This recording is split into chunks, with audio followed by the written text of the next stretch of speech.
Okay, here we go. Yet another good question, or another statement, claim. And this is from Abdiquadri. Abdiquadri has put a number of things that I'm going to be confronting. Thank you, Abdiquadri, for being honest and for trying your best to try to defend these questions that I have. And you say this: recent scholars of the Qur'an history have established clear evidence from manuscripts that there was an Uthmanic archetype. So this is getting back to the manuscript evidence. And this is, let me explain what he's saying here. Because the Muslims cannot come up with anything from Uthman, they cannot find this Uthmanic recension. How many times have I been asking this? I've been asking this for 25 years, folks. This is nothing new for me. I've been asking this since the first debate that I had with Dr. Jamal Badawi back in 1995. So we're in 2020. I'm still asking it. Where is this ubiquitous Uthmanic recension? Where is this ubiquitous Uthmanic text that you keep talking about, that you keep claiming, that comes from Al-Bukhari? Volume number 6, book number 61, hadith number 510, that you say was created by Zayd ibn Thabit, given to Uthman. He sent 5 of these copies out to 5 different cities. Where is that? I've been asking for that. Where are those 5 copies? That's a simple question. We're only talking about 1400 years ago. Listen, you can see the Sinaiticus there in the British Library. It's way back to the 4th century. That's 1700 years ago. You can go to Rome and find the Vaticanus, which is also from the 4th century. You can come up to the British Library and see the the Alexandrinus, which is from the 5th century. So you can see these are 200 to 300 years older than what we're asking you to, for just one of your Qurans. Remember, your Qurans come from the time of Uthman. Your Qurans come from the 7th century, not the 4th century. Not the 5th, 6th, or 7th, just the 7th century. That's not very long ago. So we're asking you for that Quran. Otherwise, if you're not going to show us that Quran, then please stop claiming it.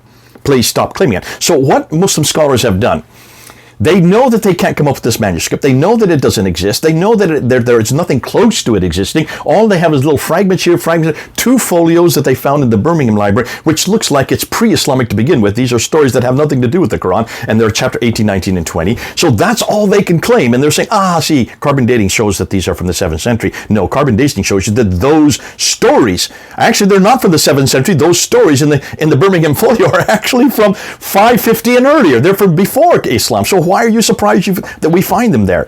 But I'm asking for a complete Uthmanic text, and so they have to talk about this archetype. And this is what our good friend Abdiquadri is talking about, this archetype. You're going to hear this over and over again. This Q document. And they're borrowing that from Christian studies, because the Christian scholars and those who have been confronting the Bible have always said that that the 4 Gospels got their material from a Q document, a previous document from which they took bits and snitches and bits and pieces and put their own 4 Gospels together. That's called the Q document. So the Muslims are doing the same. We have a Q document too. We have a Q document too.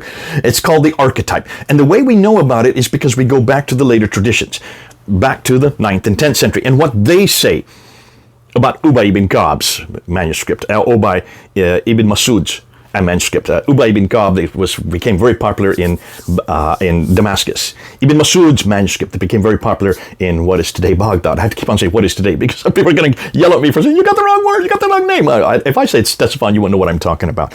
And then, of course, Ibn Mus's, whose document or manuscript became very popular in Basra. So they want to go back to these traditions from the 9th and 10th century, redacting it back on what they claim was Uthmanic. And remember, all of these come from the traditions. Even the story itself about Uthman and all of the problems with the Qurayshi dialect and the rest of the fact that they had to burn all the others, that comes from the 9th and 10th century. So again, they're trying to use the 9th and 10th century. Do you see a pattern here? Are you following the same pattern? They're doing the same thing that we've been telling them not to do. We just stop telling me what the 9th and 10th century documents say, which are nothing more than redactions on what they thought happened in the 7th century. I don't want to hear about what people thought happened. I don't want to hear what people assumed went on in the 9th and 10th century, because they got it so wrong. Even Al-Bukhari got it wrong when you stop to think that you can burn manuscripts just because they have dialectical difference. You can't have dialectical difference in the 7th century. In the 9th century, yes. And so he was applying something that was common for him in the 9th century, redacting it back to the 7th century. So that for that reason,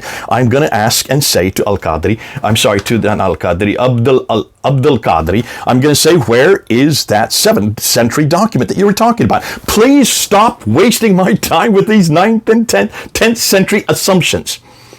These are nothing more than allegations alleging that there was a Qur'an back there. Alleging. That's not proof. That will not stand up in court, and it does not stand up in my court, and I will not accept it anymore. Please, would you stop talking about a Q document, and would you stop wasting my time with this archetype? I want something from the 7th century. If we can give you stuff from the 4th, 5th, 6th, in fact, if we can give you up to 24,000 manuscripts of the New Testament alone from all the centuries, come up and show me something from the 7th century. That's very recent. And there's no reason for you not to have found it, because those were all written not on papyrus, but on parchment. We're going to talk about that in the next video. Can you see why I'm doing this? Because we're getting a little tired and a little fed up with all this assumption of, we don't really need to show you anything, Mr. Smith. There's an archetype. There is a Q document that did exist, and that's the Uthmanic Ascension. So what if we can't find it? So what if we can't find a manuscript from that period? It was because they were a little clumsy, and they just lost all 5 of those manuscripts. Those 5 manuscripts were sent to 5 cities for preservation, to make sure that nobody got it wrong, to make sure that everybody copied only that Qurayshi dialect. Isn't that interesting that all 5 of them have been lost? Either that's ineptitude, or that tells me that they never existed. I would go for the latter. They never existed. And I'm not going to be satisfied with archetypes anymore. And I'm not going to be satisfied with any Q documents anymore. I want to see the real thing. You can't. I know you can't. So stop wasting our time. God bless you. This is Jay, over and out.